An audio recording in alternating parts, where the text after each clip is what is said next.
And when my life is over, remember when we were together. Oh, we were alone and I was singing this song to you. As I traveled home from the Sioux Dakota Pipeline protest in North Dakota, I learned that my friend and State Representative Peter Pettalia had been killed in a motorcycle accident. Driving straight into a pure Michigan sunrise over Lake Huron, I was thinking once again how fragile life is, how none of us are guaranteed another breath. As I remembered my friend, I realized how much he had in common with a Native American water protector I spoke with on the Standing Rock Sioux Reservation named Sayama. We're going to be hearing from Sayama in just a moment. Both men were great environmentalists who lived in and respected nature.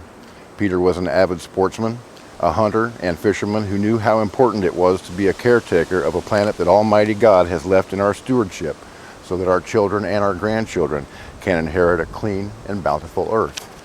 Both men were fierce warriors, defending their lands, homes, and families from those who would enslave us and rape our natural resources for profit.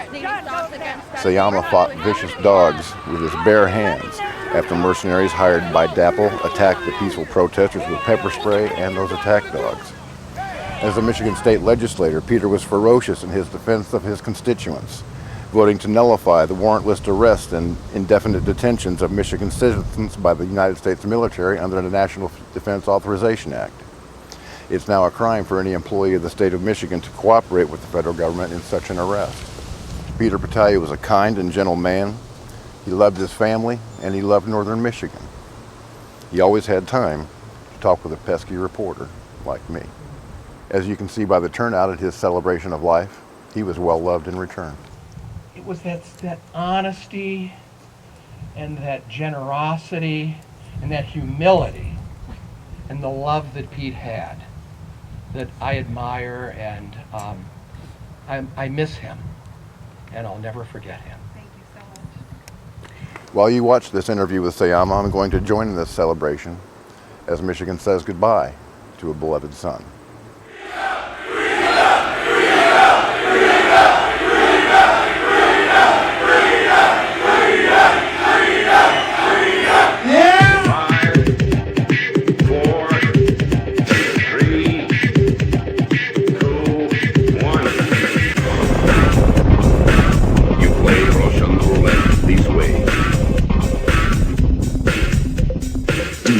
Places you don't talk about at parties. You want me on that wall.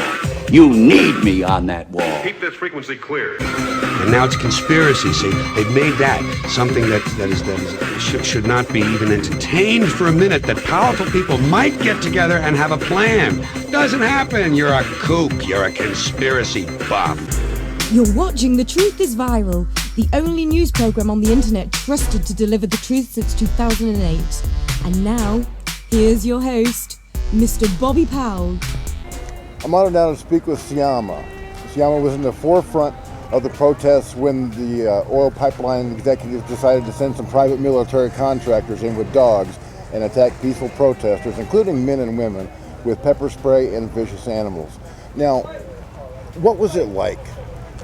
You're standing there, you guys are peaceful, you're just protesting to protect your way of life, and they sick these vicious animals on you. That had just boil your soul. Well, I was angry, but I seen the women and children that were there, and I don't know. It's like you see these people with no hearts, and they just lash out at you with these animals, and I seen a little child got bit in the face. Woman got bit in the breast and her back, and there was another lady they were ready to sick the dog on her, so I jumped in between her and the dog, and just told the guy, I says, you know what? I said, you got to go through me first, Yeah. It's dog and all, you know. Yeah, well, that day of violence was preceded by weeks and even months of protests that nobody was paying attention to. How long have you been here? I got here about 2 weeks ago. You know, I wanted to come sooner, but I had other obligations, and so when I got here, you know, I set up my camp out by the river, and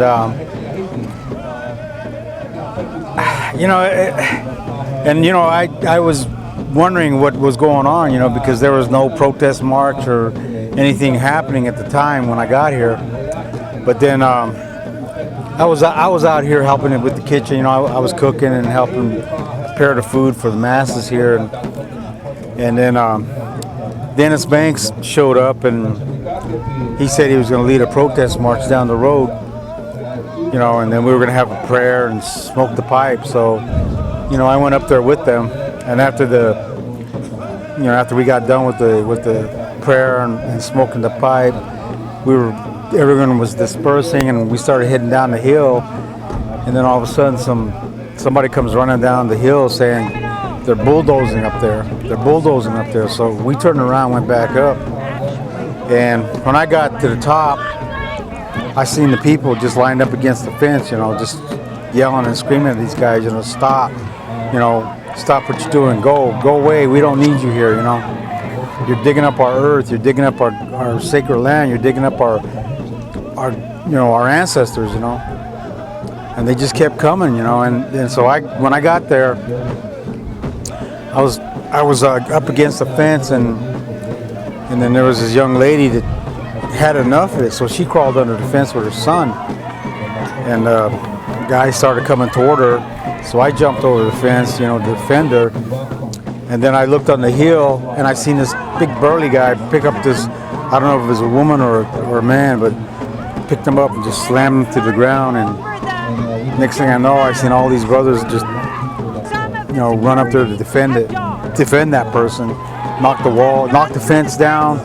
I mean, the fence just came down after that, and then we just started to advance toward the bulldozers, and you know, and then they started backing off, and then we got to maybe like a half mile down from where they were bulldozing to this bridge, this wooden bridge, and that's when all hell broke loose. They started sicking the dogs on the people there, pepper spraying them, and you know, they didn't care. You know, they were just doing it indiscretion. You know, just everybody. You know, they didn't care who was there.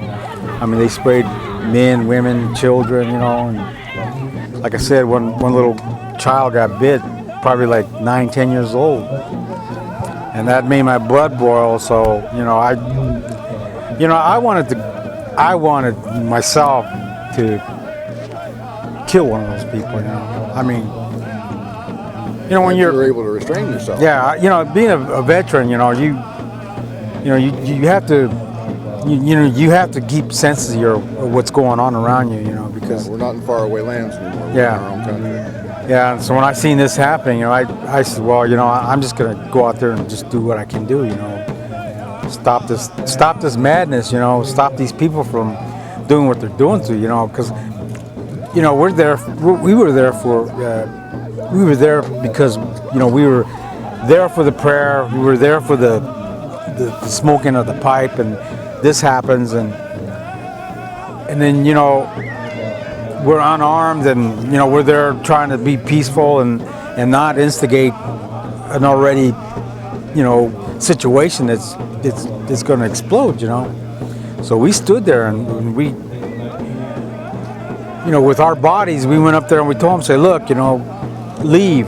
This is not, you know, we're here because we're here to protect this land. We're here to protect the water. You know, this is, and I told them, I says, this land does not belong to anybody. Right, it's not just an indigenous issue, is it? There are like 18 million people downstream on the Missouri. Yeah, they're going to be affected by this. If this pipeline goes through and it breaks, especially under the Missouri River, because you got tons and tons of water plus the soil, and I don't care how strong you make that pipe, that weight's going to break that pipe. You know, it may not be a year from now, it might be 5 years from now, but it's going to break. And when that breaks, it's going to poison everything, you know, everything downstream. I mean, it's going to kill everything, you know. And these ranchers and these landowners out here should understand that, should realize that that's going to happen to them. You know, they're going to lose just as much as we are, you know. I mean, in my tradition, I'm Diné, I'm from Arizona. In my tradition, we don't look at the land. We don't look at the land as being owned by anyone. You know, if anything, the Earth Mother owns us. We're only her caretakers. You know, and when they cut open her womb, they're killing her children. You know, they're killing us. She produces, and if you kill her, she won't produce. She won't produce. You know, so we went through a similar situation, you know, that's going on here, but you know, the issue is coal. You know, Peabody Coal went out there and they just destroyed our land, man. You're talking about the Black Mesa in Arizona, right? Yeah, the Black Mesa, Big Mountain, and then he wanted to relocate our people, you know, but we wouldn't leave, and you know, we went through 30 years of just struggle, and these people, you know, I don't want to see these people have to go through 30 years of struggle, you know. So that's why I'm here. I'm here to make a stand. You know, we're all related, you know. You see all those flags, you know. Those are nations of different indigenous people here. But that there is just telling us that, or everyone, that we're one nation strong. We're one nation strong. You know, we're just not one individual person here. We're all one people now. We're all one people. No races. We're all American citizens. We're all citizens of the planet. And we need to absolutely take care of this planet or we're all going to die. It's that simple.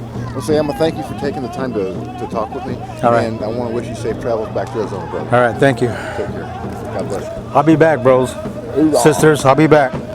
I plan on returning to the Standing Rock Sioux Reservation in North Dakota to provide continuing coverage of the DAPL protests on behalf of the Truth is Viral and the G1NBC network just as soon as I can scrape up the finances.